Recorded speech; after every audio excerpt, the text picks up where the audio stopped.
Me van a permitir comenzar esta clase rezando la oración compuesta por Santo Tomás y con la que él empezaba sus trabajos intelectuales. Así que por favor les ruego que se pongan de pie.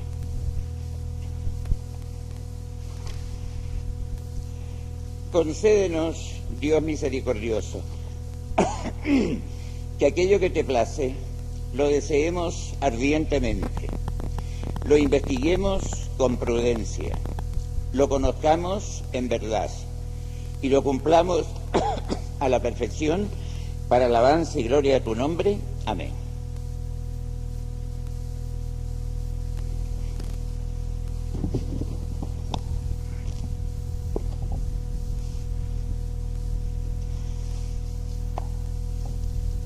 Algunos amigos míos me han pedido por distintos lados si yo pudiera, antes de entrar a la exposición de las pruebas de la existencia de Dios y al estudio de sus propiedades,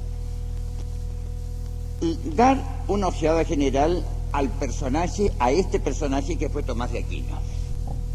Porque generalmente, cuando se habla de Santo Tomás, se tiene la idea de un individuo desconectado de la realidad, un fraile silencioso, que no tenía ningún contacto humano, de una pasividad casi podríamos decir muelle, en el peor sentido de la palabra, y que no palpitó con ninguno de los problemas de su época.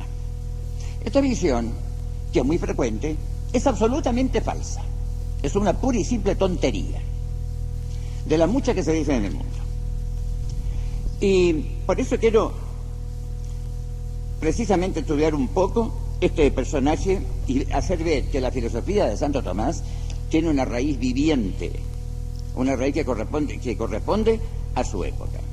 Desde luego, Santo Tomás nace en el siglo XIII, que es el siglo de esplendor de la cristiandad medieval, de esta concepción histórico-política que integraba todos los reinos de la civilización cristiana en un organismo histórico que recibió el nombre de cristiandad y que giraba en torno de un eje cuyos dos polos eran el soberano pontífice por un lado y el emperador romano por otro.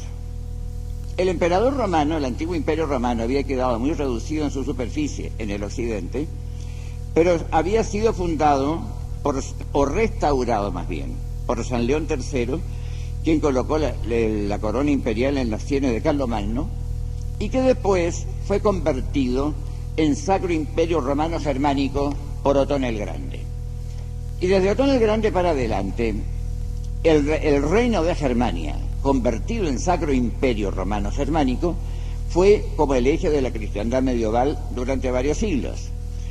Cuando aparece Santo Tomás en 1225, o sea, al terminar el primer cuarto del siglo XIII, todavía el Sacro Imperio Romano Germánico constituía el eje de la cristiandad.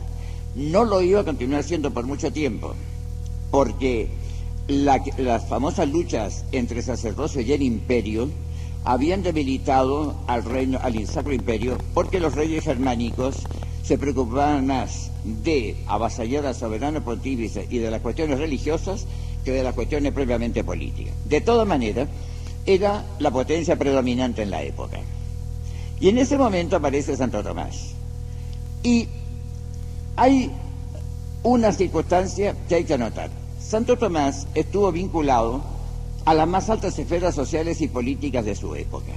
Saben ustedes perfectamente que él, por línea paterna, era un Hohenstaufen, o sea, perteneciente a la dinastía imperial que reinaba entonces en Germania. Su abuela materna era hermana del emperador Federico Barbarroja, de manera que él era primo segundo del emperador Federico II, rey de Germania, de Lombardía y de Nápoles y de Sicilia, que entonces reinaba en esos países. Y por eso Chesterton, cuando quiere analizar la fisonomía personal de Santo Tomás, dice que en él las cuestiones de familia eran los problemas internacionales, o tomándolo por el otro lado, que los problemas internacionales para él eran sus cuestiones de familia. porque la familia estaba realmente en un panorama absolutamente internacional. Y por eso, por el hecho mismo de que por el lado paterno es un Hohenstaufen y por el lado materno desciende de los reyes normandos de Sicilia, que estaban más aclimatados al temperamento mediterráneo y latino, por eso esta confluencia de dos razas en Santo Tomás tiene una consecuencia intelectual muy importante. Tiene desde luego la tenacidad del germano. Tiene por otro lado la claridad mental, la rapidez mental del latino. Y por eso, gracias a esta confluencia de las razas nórdicas y latinas, nos ha dejado una obra que no solamente por la calidad, sino por la cantidad, resulta realmente asombrosa en el caso de un hombre que no llegó a cumplir los 50 años, porque murió, en el mejor de los casos, de 49, porque no se sabe bien si nació en 1225 o en 1227. Lo que se sabe que murió el 7 de marzo de 1274. Por consiguiente, su edad fluctúa desde los 47 años a los 49, en ningún caso llegó a los 50. Bueno, en ese breve lapso de tiempo, que son unos 20 años, porque comenzó a escribir más o menos a los 30, en ese lapso de tiempo escribe una multitud de obras que llenan en la edición Frété de París 34 volúmenes en cuarto mayor a 2 columnas. Hay muchas cosas naturalmente ahí que están atribuidas a él que no son propiamente de él, pero la cantidad que es genuina, desde luego, es realmente asombrosa, digo, no solamente por la calidad, sino por la cantidad. Y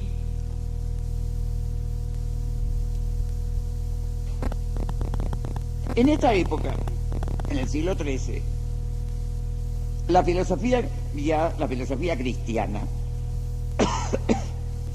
hacía tiempo que se estaba estructurando.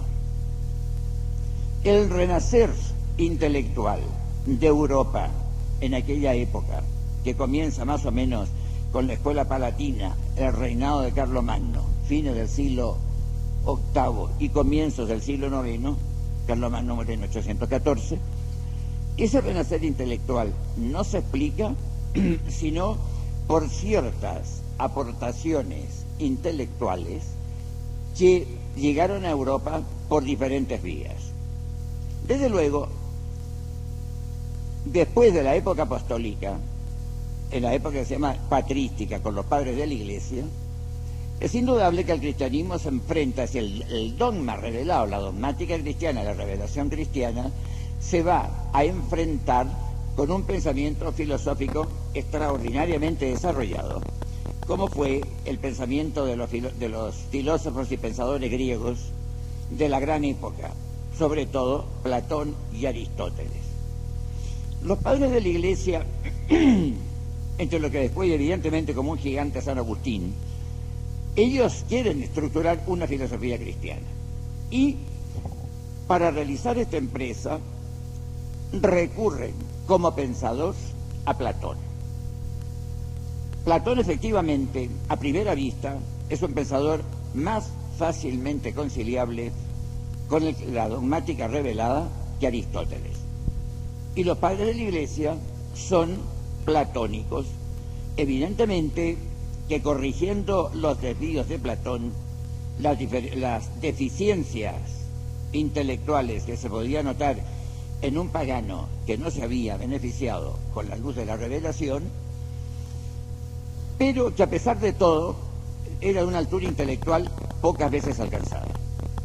Sin embargo, andando el tiempo, se vio que la filosofía platónica no era el instrumento adecuado para crear una teología, porque en este sentido hay que tener muy claro que la teología no es lo mismo que la fe, que la teología significa la organización racional de los dogmas, es decir, la empresa que va encaminada a constituir con el conjunto de dogmas revelados un corpus doctrinale, un cuerpo doctrinal que tenga consistencia, que se apoye en ciertos principios y que esté sujeto a desarrollo y a progreso como todas las disciplinas científicas meramente humanas. Para esto entonces, como la revelación no era un corpus doctrinal, porque Cristo es el único que tiene derecho a ser creído bajo palabra, sin demostrar las verdades que proclama, porque ya nos lo dice el Evangelio y lo vemos con mucha frecuencia aquí mismo en sus páginas, que cuando Cristo quiere demostrar algo no usa silogismos, sino que hace milagros, que es muy distinto, es el procedimiento divino. Pero este procedimiento silogístico debía ser entonces hecho por los hombres. Los pensadores humanos no inspirados debían realizar, estructurar un corpus doctrinale con los elementos, con los dogmas revelados. Cuando aparece Santo Tomás, como digo, la filosofía cristiana estaba pugnando por estructurarse. El primer intento, la primera escolástica, que es platónica, termina realmente sin pena ni gloria. Y no hay que asustarse de decir estas cosas. Pero entre tanto, había llegado a Europa la filosofía aristotélica, y había llegado por una vía que realmente no ha sido destacada suficientemente por los historiadores. Llega a través de los musulmanes. Saben ustedes perfectamente cómo los musulmanes llegan a España el año 711 y conquistan rapidísimamente casi toda la península ibérica. En el año 711, después de la batalla del lago Janda o del Guadalete, que se llama. Y en España es donde se crea uno de los focos intelectuales del pensamiento aristotélico, del pensamiento árabe, perdón. El otro foco habría sido el Oriente, Damasco, Bagdad. Pero este otro foco occidental fue la ciudad de Córdoba, capital del califato del mismo nombre. Y allí es donde comienza a cultivarse la doctrina de Aristóteles y luego pasa a las escuelas cristianas, en parte gracias a la escuela de traductores de Toledo, que había sido favorecida por los reyes de Castilla a partir de Alfonso VI. Y de allí entonces pasa a los teólogos cristianos, y en el momento en que aparece Santo Tomás, resulta que Aristóteles va siendo más o menos familiar en todas las escuelas europeas. Pero naturalmente había que enfrentar, como debe enfrentarse, el conjunto de dogmas revelados con el conjunto de verdades aristotélicas adquiridas naturalmente por razón, por las solas fuerzas de la inteligencia humana, y había entonces que hacer servir este pensamiento aristotélico a la organización científica de la revelación, es decir, a la estructuración de una teología cristiana. Pero naturalmente era necesario someter este instrumento a una especie de depuración. La filosofía aristotélica, tal como había llegado en manos de los pensadores musulmanes, un Averroes, el cordobés y muchos otros, no podría servir tal como estaba a la organización seriamente científica de la revelación, es decir, a la estructuración de una teología que fuera una ciencia digna de respeto. Hay que remeterla a una depuración. ¿En qué va a consistir esta depuración? En lo siguiente. Yo he dicho muchas veces en mis clases, y muchos alumnos míos que están presentes en este momento me lo han oído, algunos de ellos con cierto asombro inicial, que se ha disipado luego a las explicaciones que les he dado yo, que Aristóteles estaba más cerca de Platón que de Santo Tomás. Y lo mantengo. Porque la filosofía aristotélica, más específicamente, la metafísica aristotélica, es una metafísica de tipo esencialista, no es de tipo existencial. No llamo a la metafísica de Santo Tomás metafísica existencialista, porque el término ha tenido otro significado acuñado por el uso. La llamo metafísica existencial. Es decir, la filosofía primera de Aristóteles es una filosofía primera de las esencias de las cosas.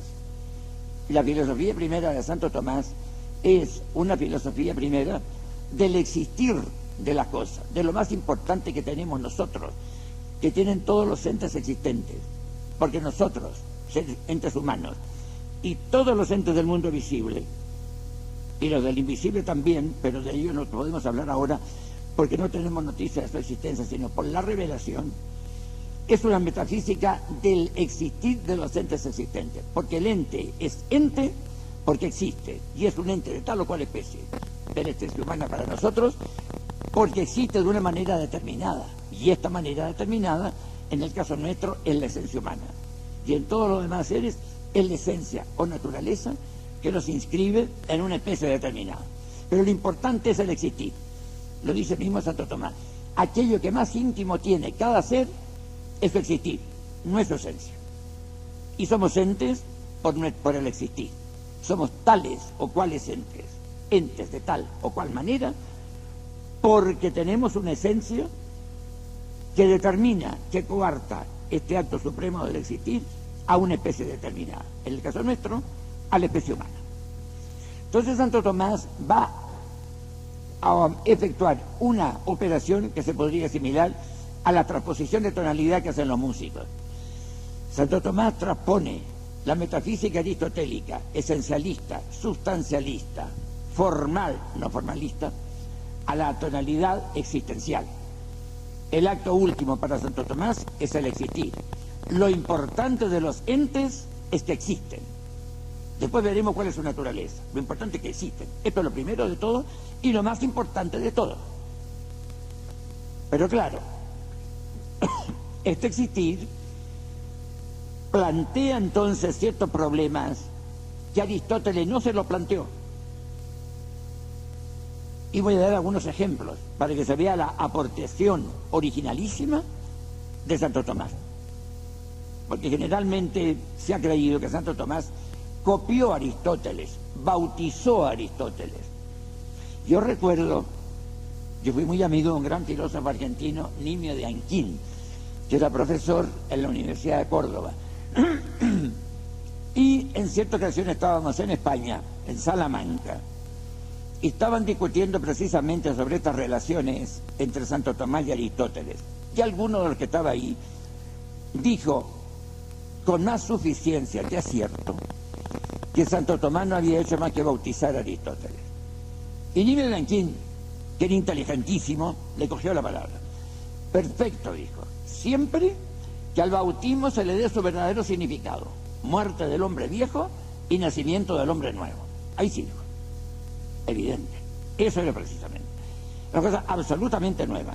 Por eso yo tengo que decir, este es mi modo de pensar, y lo mantengo ante quien sea, que yo me estoy cansando cada vez más de esto de filosofía aristotélico-tomista.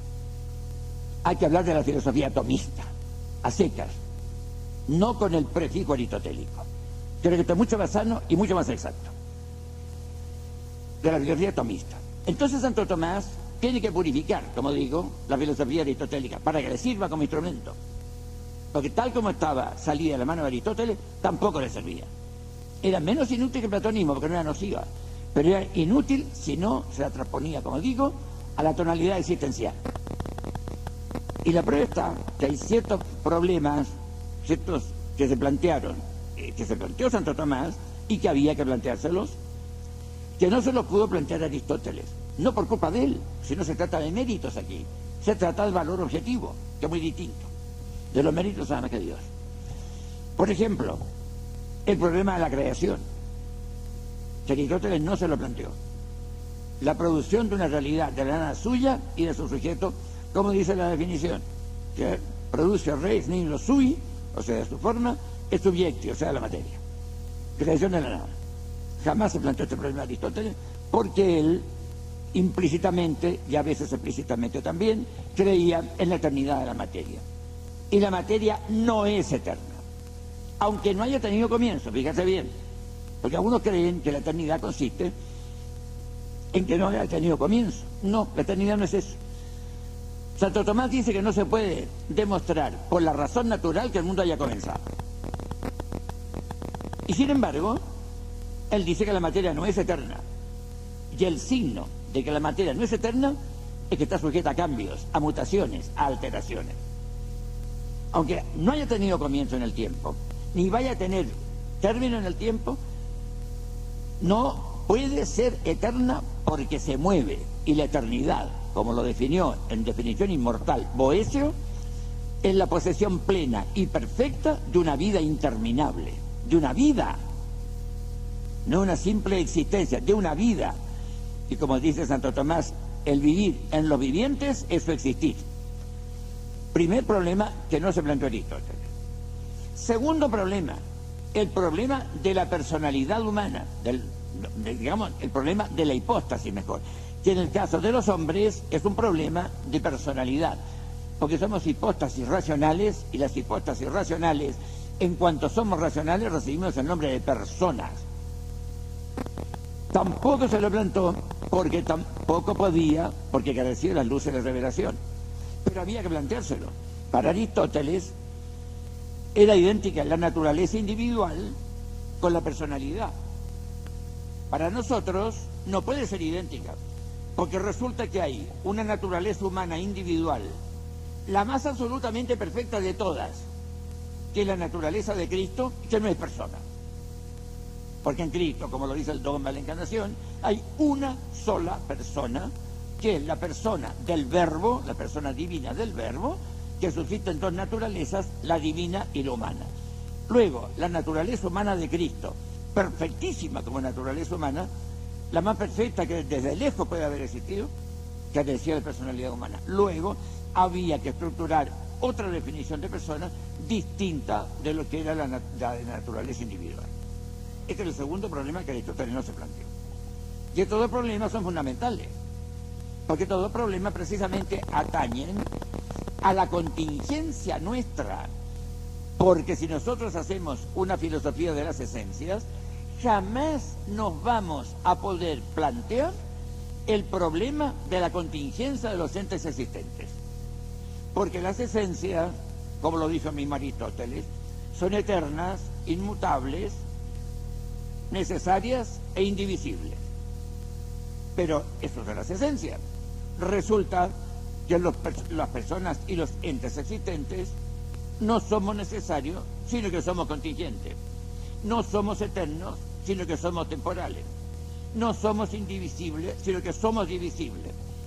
De manera que entonces estos entes existentes, los que están dotados de esta facultad última, de este acto último, de esta perfección última, que es puramente perfección, que es el existir, son contingentes, y el pensamiento antiguo no pudo, es decir, no se planteó este problema del existir. Y esto es muy importante. Por eso yo creo que sobre el problema de la distinción real entre la esencia y la existencia, que se plantea en el pensamiento tomista y en todo el pensamiento occidental a partir de los grandes escolásticos, es un problema extraordinariamente importante. Con razón, un gran teólogo español de este siglo, Norberto del Prado, que tiene una monografía monumental sobre la esencia del existir, es decir, sobre la distinción real entre la esencia y el existir, dice que es la verdad fundamental de la filosofía cristiana. Y así se llama la monografía de él, de Veritate Fundamentali Filosofía Cristiana. Bueno, estos problemas se los planteó Santo Tomás. Como ven ustedes, problema importantísimo, el problema de la personalidad humana, el problema de la distinción real entre la esencia y el existir, y el problema de la creación. Estos problemas fundamentales son la base inconmovible del pensamiento tomista, de lo cual Aristóteles no tuvo ninguna sospecha. Vuelvo a decir que no significa enrostrar a Aristóteles esto, y mucho menos vituperarlo. Se dirá que no tenía la luz de la revelación, evidente, pero como también he hecho yo en mi clase muchas veces la comparación, es mejor subir una cuesta de día que de noche, y se sube mejor. No es porque la luz dé fuerzas, la luz ilumina, pero no da fuerzas. Eso fue lo que hizo la luz de la revelación con Santo Tomás. Lo iluminó, pero no le dio fuerza. Él empleó las fuerzas naturales de su inteligencia humana. Y es curioso, porque precisamente antes de él no estaban bien delimitadas las fronteras entre el saber puramente humano y el saber teológico. Y recuerdo que aquí mismo en la Universidad Católica, 4 o 5 años atrás, me pasó que estaba almorzando con algunos amigos aquí, y había uno de ellos que se puso a hablar francamente de lo que no sabía, lo cual no deja de ser lamentable. Y recuerdo que me dijo, claro, en el tomismo no hay gracia, dice, porque todas las conclusiones a que llega el tomismo, pues son conclusiones que ya están abonadas de antemano por la teología. Y yo no iba a entrar en discusiones con él, porque a veces no hay que perder el tiempo. Pero le hice esta pregunta, le hice nada más que esta reflexión. Seguramente que es el tomismo que has estudiado tú, le dije, pero el tomismo que he estudiado yo no es así. Me preguntó entonces, ¿qué es el tomismo? Y yo recuerdo, y los que lo oyeron, algunos de los que me viven está aquí presente, me parece, me dijo, ¿qué es el tomismo? Y yo le di una respuesta a lo Chesterton. Le dije, ¿tú puedes abrir una puerta abierta? No, me dijo, pues ese es el tomismo. No le quise entrar más detalle. Ahora, si nosotros comentamos esta respuesta, que no es mía, sino de Chesterton, evidentemente que ese es el tomismo. Es la filosofía del sentido común. Y esta filosofía del sentido común está perfectamente distinta de lo que es teología. Santo Tomás evidentemente es un teólogo, por encima de todo, y un teólogo en el sentido más pleno de la palabra, que es el místico, porque el único teólogo auténtico, el teólogo en sentido pleno de la palabra, es el místico. Los demás son filósofos de los dogmas, pero son teólogos. Y realmente es esto, él, que es un teólogo por encima de todo, fue el que estableció perfectamente bien la diferencia que hay entre la teología y la filosofía, entre el saber sobrenatural y el saber natural. Y muchos creen que el Santo Tomás es puramente teólogo, o que cuando se habla del tomismo se habla de religión. Por lo demás, para refutar esta doctrina, que es absolutamente errónea, es muy fácil desde luego hacer distinguir entre lo que es la religión, la virtud de la religión, y la virtud intelectual, el hábitus de la teología. Porque bien, las virtudes son hábitos, y saben, los que han estudiado metafísica, desde luego mis alumnos lo saben, o deben saberlo por lo menos, que el hábitus es una perfección adquirida, no innata, que hace que el actuar sea más fácil, más pronto y más deleitable. Pero el hábito de la teología reside en la inteligencia. Es un hábito científico, de la inteligencia especulativa. Y el hábitus o virtud de religión no reside en la inteligencia, reside en la voluntad. De manera que no tiene absolutamente nada que ver un hábito con otro. Pero en fin, como es corriente, más de lo necesario, hablar de cosas que no se saben, generalmente se suele confundir la teología con la religión. Y son, como digo, desde el punto de vista científico, absolutamente diversas. Porque hay los hábitos de la inteligencia especulativa y de la inteligencia práctica, y los hábitos de la voluntad. La religión pertenece a los hábitos voluntarios. El hábito de la filosofía y la teología pertenecen a la inteligencia especulativa, ni siquiera práctica. Resulta entonces, como digo, que el pensamiento tomista es teológico, pero es también filosófico. Y cuando Santo Tomás quiere demostrar, y lo logra, la existencia de Dios, no recurre absolutamente para nada a la revelación. Basta abrir las páginas de la Suma Teológica o de las Sumas Contragentes para darse cuenta del cuidado, del esmero con que Santo Tomás va actuando en el sentido de demostrar la existencia de Dios.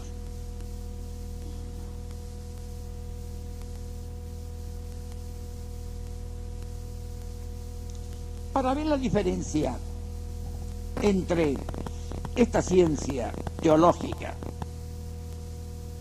y la ciencia filosófica, tenemos que ver la formulación a que se recurre cuando se quieren expresar conclusiones científicas.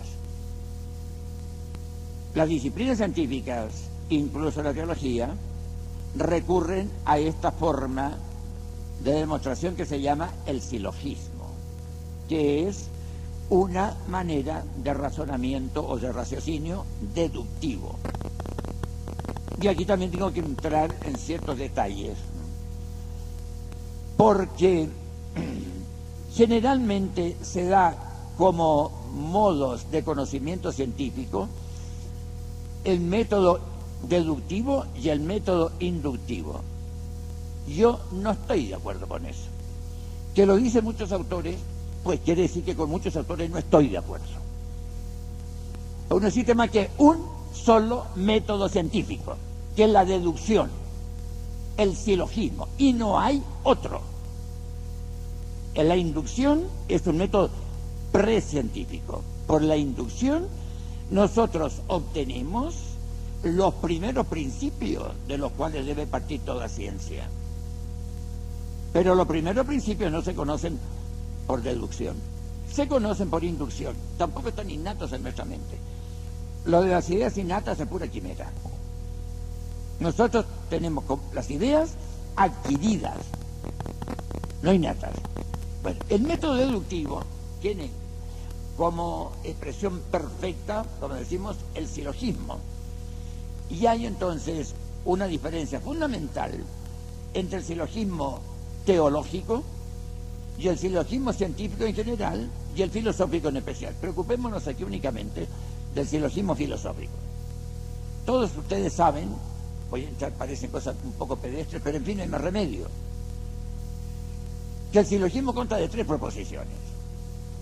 Las 2 primeras, que llevan el nombre de premisas, en la polémica escolástica se conocían con el nombre de antecedente. La proposición tercera, que lleva el nombre de conclusión, en las discusiones escolásticas se conocía el nombre de consecuente.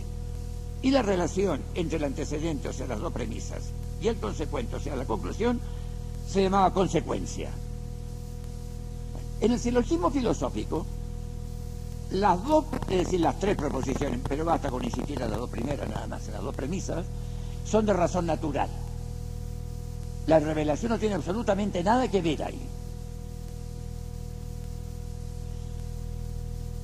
Y naturalmente, en este silogismo hay que cumplir todas las condiciones, esas normas que dio Aristóteles, el fundador de la lógica. Las 8 normas del silogismo, de las cuales 4 se refieren a los términos y las otras 4 a las proposiciones. No es el caso de mencionarlas aquí, porque no quiero hacerles a vosotros la injuria de que no las conocen. El silogismo teológico es de distinta naturaleza. Una de las proposiciones, una de las premisas, la premisa mayor, es revelada. Fíjate bien en esto. Es revelada. La premisa menor es de razón natural. Y la conclusión, en este silogismo, como en todos, debe seguir a la parte más débil. Esa es una de las normas del silogismo. La conclusión sigue a la parte más débil. Si de las 2 premisas una es afirmativa y otra negativa, la conclusión será negativa. Y si de las 2 premisas una es universal y la otra es particular, la conclusión será particular. Pues aquí podemos aplicar mediante el método de analogía a la condición de la premisa del silogismo teológico el mismo método. Hay una premisa revelada, un dogma, y hay una premisa de razón natural. Entonces, la conclusión seguirá a la parte más débil, que es la razón natural. Entonces, en el silogismo teológico, a pesar de que hay una premisa revelada, que es la mayor, la conclusión va a ser de razón natural. Pero no nos olvidemos que cuando una proposición teológica, de razón natural, es asumida por una proposición teológica, participa en algo de la naturaleza de la proposición mayor. algo semejante a lo que ocurre con la causalidad instrumental en manos de la causalidad eficiente principal. Es evidente que el arco de violín tiene una doble causalidad, una causalidad que le es propia y otra causalidad que le adhiere como instrumento por el que la toca. Y el sonido del violín, que es un jazz Heifetz, por ejemplo, evidentemente que tendrá como causa principal a este violinista maravilloso y como causa instrumental el arco del violín del Stradivario que manejaba Heifetz.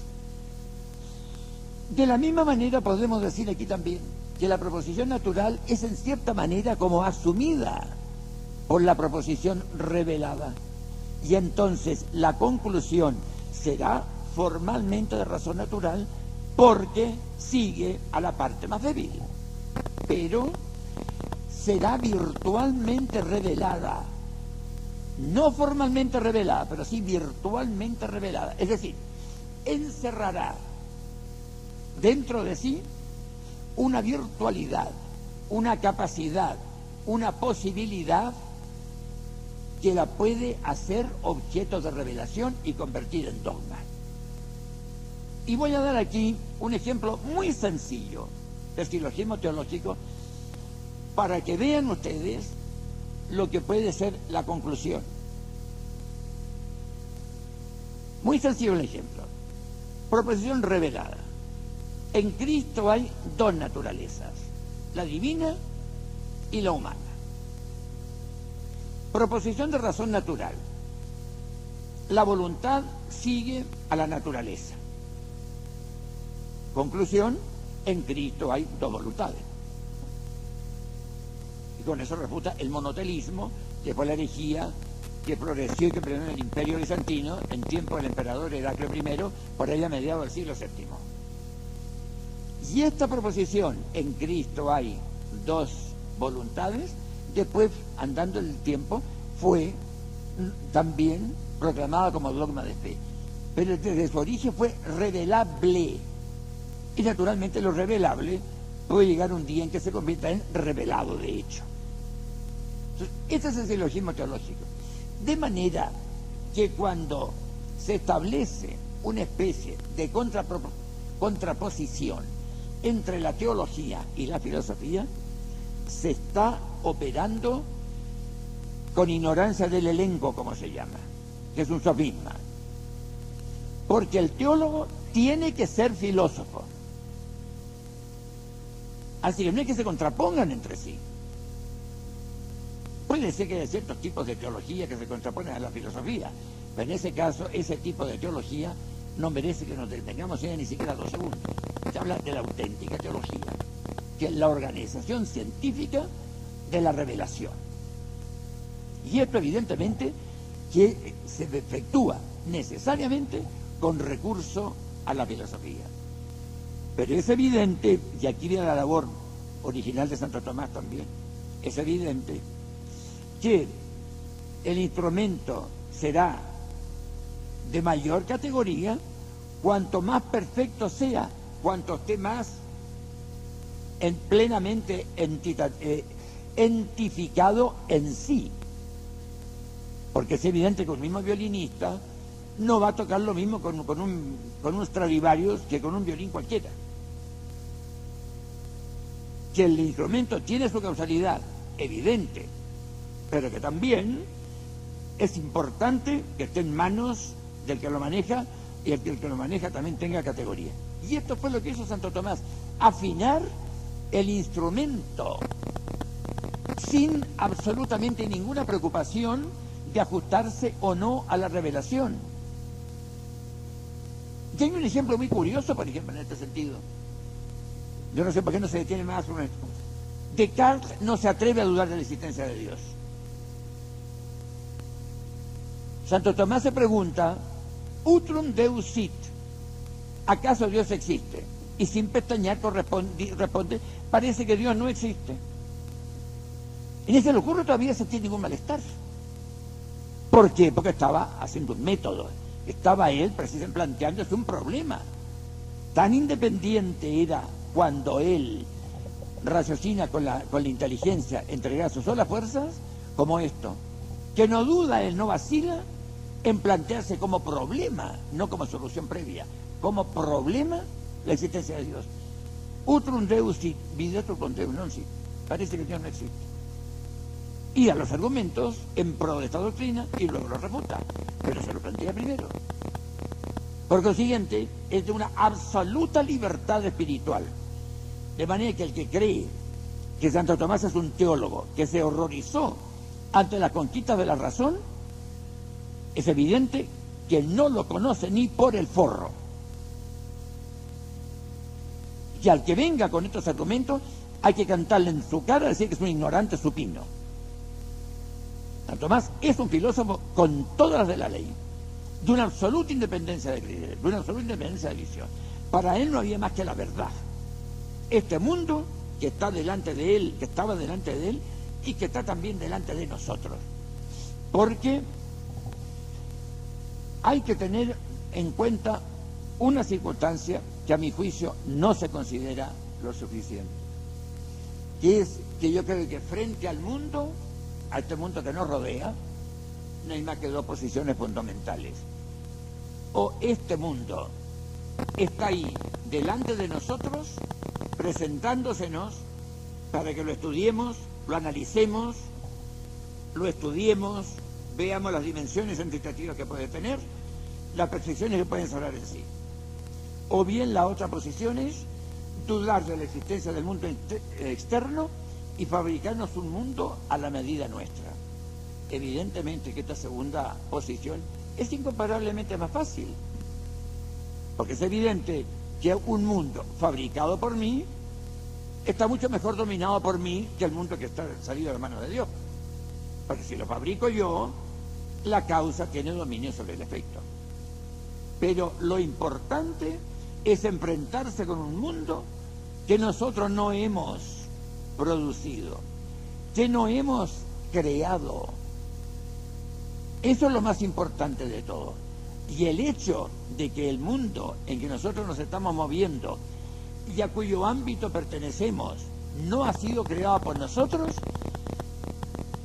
es muy sencillo.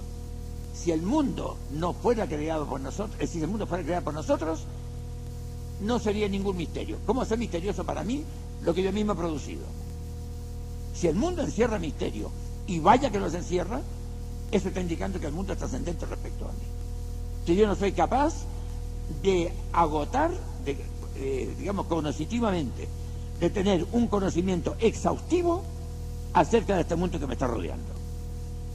Y esa es la posición de Santo Tomás. Él trata de interpretar el mundo.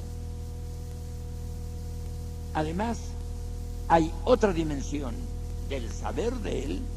Ustedes perdonen el desorden esto, pero en fin, allá me vienen saliendo las cosas. Hay también otra posición en la posición, digamos, en la posición científica de él. Santo Tomás, desde la entrada, dice que la ciencia ha sido hecha para la felicidad del hombre. Y eso es el único modo lógico y conveniente de considerar la actividad científica. La ciencia está hecha para la felicidad del hombre. Meditemos unos instantes en esta proposición que parece muy banal, que parece muy superficial. No tiene nada de eso. Es de una profundidad realmente insondable. Primero, la ciencia, tanto la teología como la filosofía, como las demás disciplinas científicas, son frutos de la actividad de la inteligencia humana. Por lo siguiente, si son frutos de la actividad de la inteligencia humana, en último término son frutos del sujeto, porque las acciones y las pasiones, como ya lo habían descubierto los filósofos antiguos, las acciones y las pasiones son de las personas, o de las hipóstasis en caso de que carezcan de razón, pero son de las personas. Por consiguiente, la actividad científica es mía, yo no soy de mi actividad científica. Por consiguiente, fuera con la doctrina de que el valor académico del hombre es el valor supremo. Eso es una mentira. El valor supremo del hombre es el valor que tiene como persona humana, como imagen y semejanza de Dios. Esto es lo fundamental. La actividad científica está dedicada, está ordenada a mí, en primer término, al que desarrolla la actividad. No es que esté, digamos, ordenada a mí, exclusivamente no, de ninguna manera. Pero en primer término, en primera instancia, está ordenada a mí. Mi ciencia, poco o mucha, es mía. Y naturalmente entonces, ¿para qué va a ser mía? ¿Para menoscabarme? ¿Para envilecerme? Evidentemente que no. Si es una perfección, es para ennoblecerme. O sea, para hacer que yo sea más persona humana, para que sea persona humana de una manera superior, más elevada, más noble. Y entonces, siendo más noble, para que me acerque más a mi fin, que eso es precisamente la felicidad del hombre. Ya lo definía el mismo Santo Tomás. ¿Qué es la felicidad? ¿Qué es in bono possesso? El descanso, el reposo en el bien poseído. Máquina diabólica,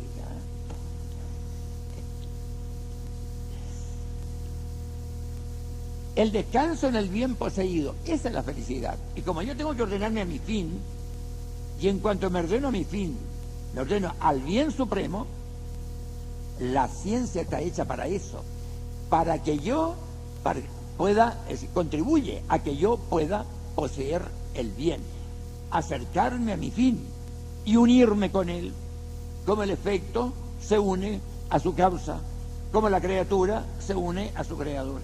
Y esta visión de Santo Tomás de la ciencia como ordenada en última instancia a la perfección del hombre, y por la razón natural voy a demostrar también que mi felicidad va a estar en la posesión de este fin. Y aquí corroboro lo que se dice en la Escritura: omnia pro personam operatus et hominos. El Señor lo ha operado todo para sí mismo. Yo puedo operar, no puedo operarlo todo para mí mismo, pero sí algo.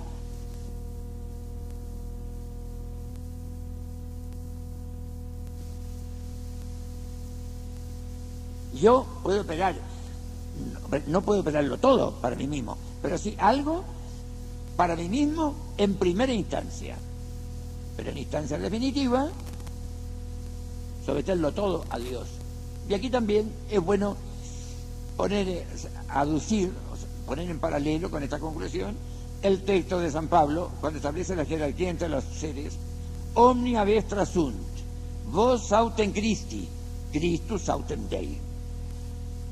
Todas las cosas son vuestras, vosotros sois de Cristo y Cristo es de Dios. Y esa es la visión auténtica de la ciencia. Y entonces aquí queda, en cierta manera, resuelto un problema que se ha planteado en las últimas décadas. Hoy día se habla de décadas, están de moda las décadas hoy día. Antes hablaba de los años, hoy día se habla de décadas. Tal vez será algún resabio de los revolucionarios del 89 que hablan de décadas. Monsieur Marat o Monsieur Robespierre, cualquiera de ellos. Bueno, se habló del problema de la filosofía cristiana. ¿Existe o no existe la filosofía cristiana? Bueno, y aquí está planteado precisamente por estas relaciones entre la filosofía y la teología. Porque parece que entre la filosofía, cuya forma silogística es puramente natural, y la teología, cuya fórmula silogística es mixta de sobrenaturalidad y naturalidad, parecería que no queda hueco para la filosofía cristiana. Y en realidad así es, no queda hueco. Pero sin embargo, hay que precisar en qué sentido se puede hablar de filosofía cristiana. La primera cualidad de la filosofía es que sea filosófica. Y en esto no hay discusión ninguna. Como la primera cualidad de la teología es que sea teológica, y la de la economía es que sea económica. ¿En qué sentido entonces se puede hablar de una filosofía cristiana? ¿La filosofía de Santo Tomás es cristiana o no es cristiana? Se puede hablar en un sentido, por decirlo así, material, que no se tome este calificativo de material en el sentido vulgar y corriente de la materia visible, sino en el sentido de potencialidad. En filosofía, la materia es un género de potencia, por oposición a la forma, que es un género de acto.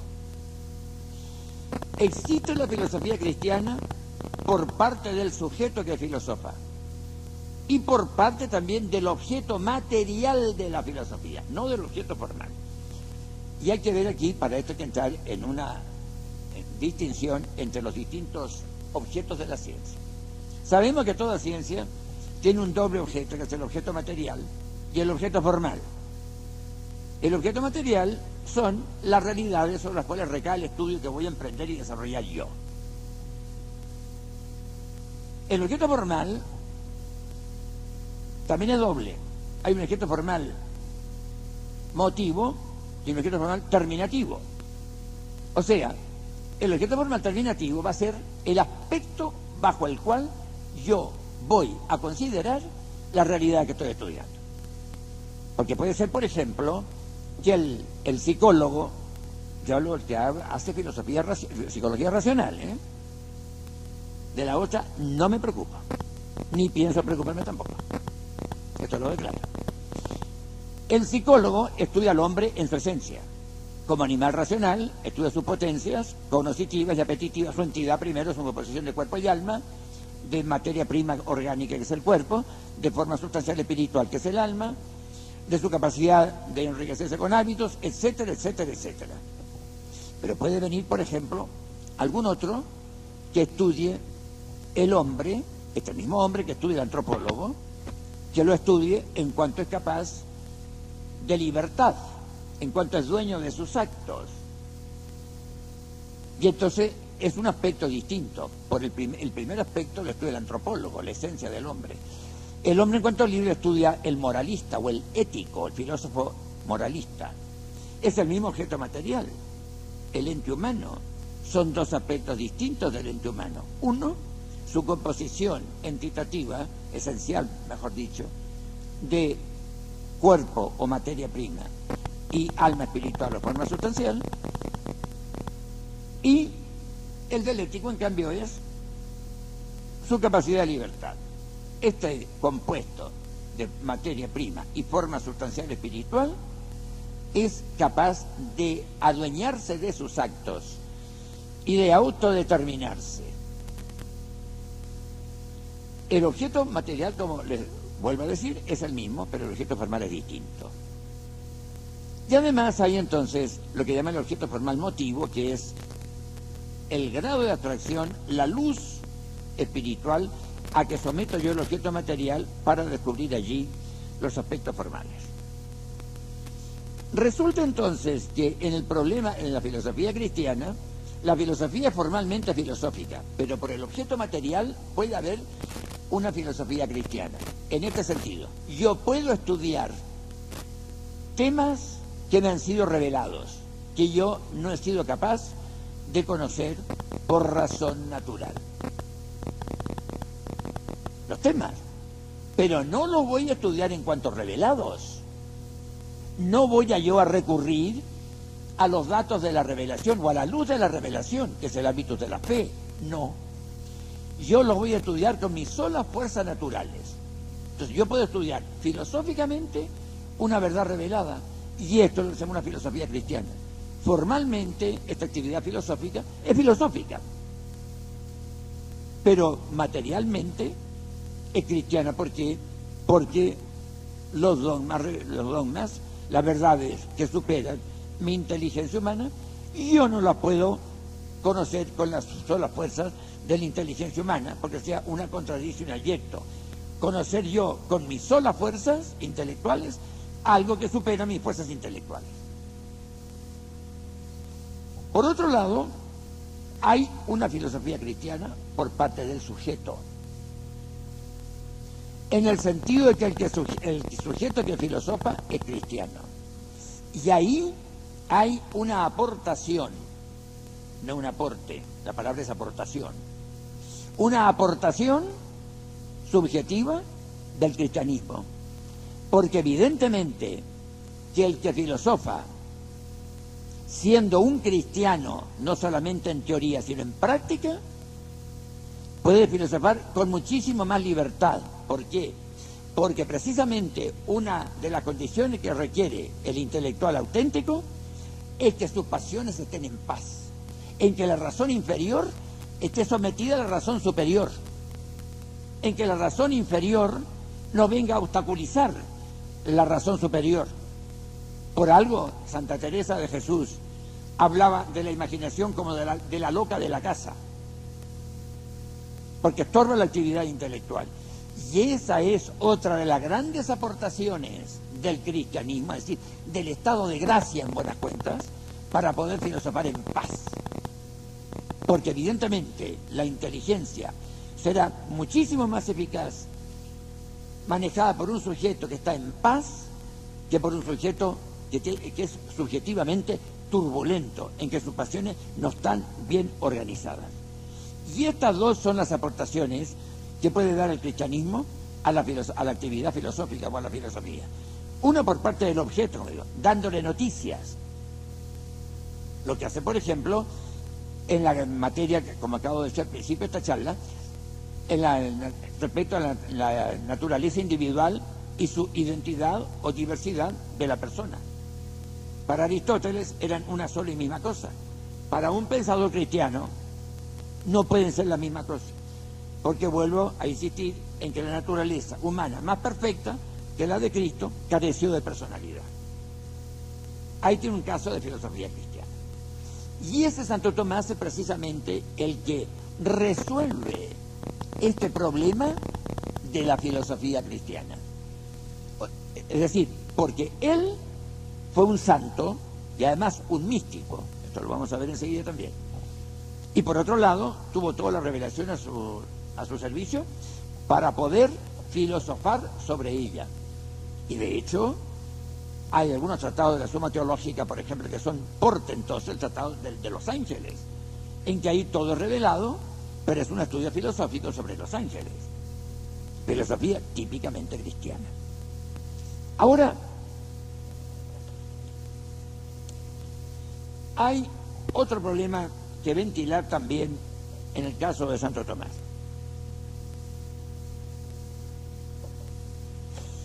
¿Qué es lo que se llama un teólogo?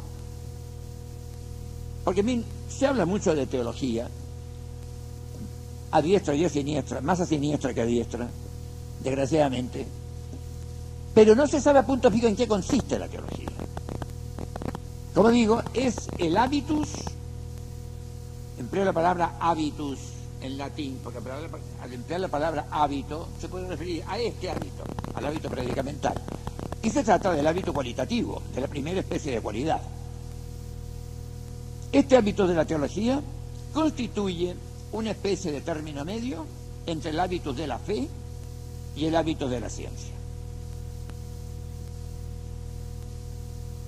Porque el hábito de la fe es esa disposición adquirida, la virtud, que es un hábitus operativo de lo bueno, así se define la virtud, habitus operativus boni, porque es la virtud que me hace aceptar a mí las verdades reveladas. No porque me gusten, mejor que me gusten, naturalmente, pero no es por eso por la que las acepto yo, ni porque, según decían algunos librajos por ahí de apologética se estudian antes, porque favorece la cultura, sino porque Dios los ha revelado. Este es el ámbito de la fe. Yo acepto una verdad, me guste o no me guste, favorezca o no favorezca la cultura, porque Dios la ha revelado. Es la verdad absoluta, que no puede equivocarse, y porque siempre yo digo amén. Este es el hábito de la fe. El hábito de la ciencia es el hábito por el cual yo acepto una verdad en fuerza de la demostración que he hecho yo. Porque si la acepto porque otro la ha demostrado, también es fe humana, en la cual es muy fácil fallar, no en la fe divina.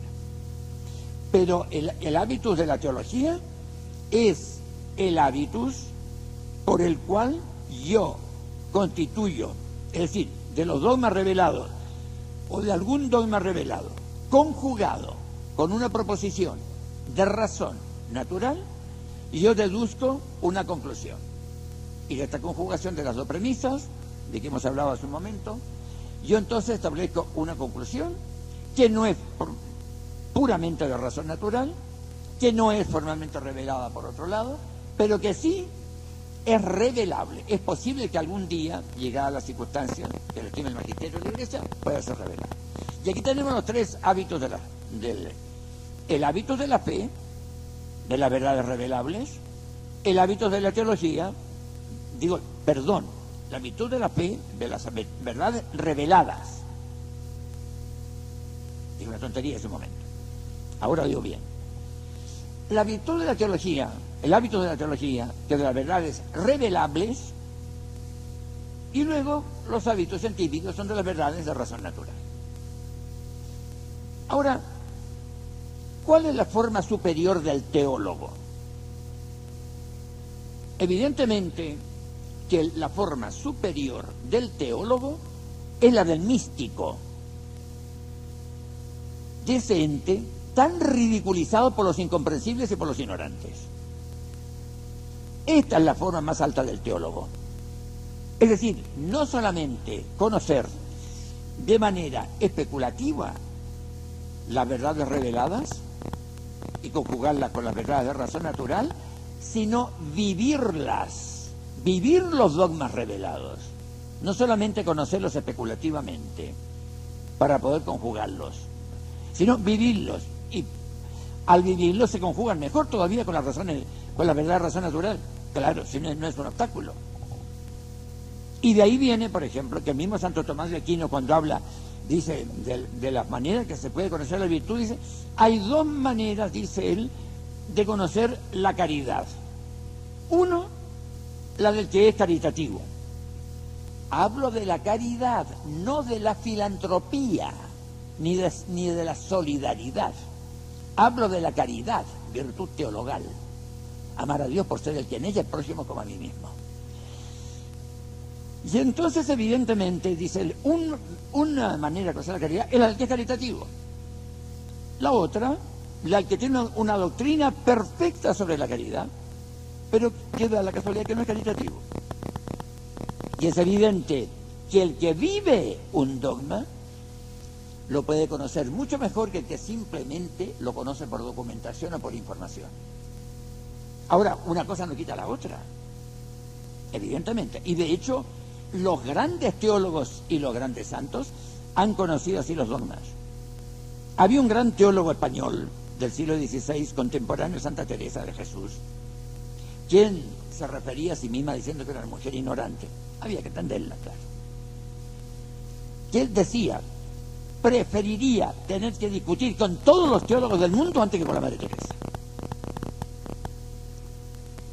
Y ella, refiriéndose a grandes teólogos de aquella época, ella también lo calificaba muy bien. Por ejemplo, de Domingo Báñez, que es uno de los grandes teólogos de la Iglesia, que fue un factor decisivo en la instalación de la reforma del Carmelo en España. Él siempre, cuando le escribía, lo llamaba a Fray Domingo Báñez, gran siervo de Dios, mi Señor, decía él. Es decir, el teólogo tiene que ser un siervo de Dios, aunque no esté canonizado, no importa. La canonización no constituye la santidad, es la proclamación de una santidad ya existente. Y esa es la forma que se le da al teólogo. Conocimiento de los dogmas, sí, pero además del conocimiento conceptual, noticioso, especulativo, el conocimiento práctico, experimental, lo que se llama hoy día la vivencia de los dogmas. Y de ahí viene precisamente esa extraordinaria claridad mental de Santo Tomás de Aquino, que el hombre tenía una información fabulosa, porque dicen sus biógrafos, sus contemporáneos, que le bastaba leer una sola vez un libro para que ese libro se le quedara de memoria entero, lo cual era un singular ahorro de trabajo y de tiempo. Así era. Y al mismo tiempo vivió esos dogmas. Y de ahí viene precisamente las características de su doctrina, y de ahí viene la tranquilidad con que pone, no digo en duda, pero sí en duda metódica, por método, por procedimiento científico por especulación, la existencia de Dios. Y esto precisamente es lo que vamos a tratar en la próxima charla de las pruebas, la demostración de la existencia de Dios de Santo Tomás de Aquino. Voy a anticipar algunas circunstancias, evidentemente. Voy a parecer exagerado. No me da cuidado, no es la primera vez. Ya estoy acostumbrado. Son las únicas pruebas que demuestran. No hay otra fuera de esta. Y luego son 5 pruebas, porque no pueden ser más de 5 ni menos de 5. Estas cosas son las que vamos a demostrar en la clase próxima, que según entiendo va a ser el martes próximo, el martes 24 de agosto. Y por el momento lo vamos a dejar aquí porque mi garganta ya no da más. Así que me despido de ustedes agradeciéndoles la paciencia en que me han escuchado. Hasta el martes próximo.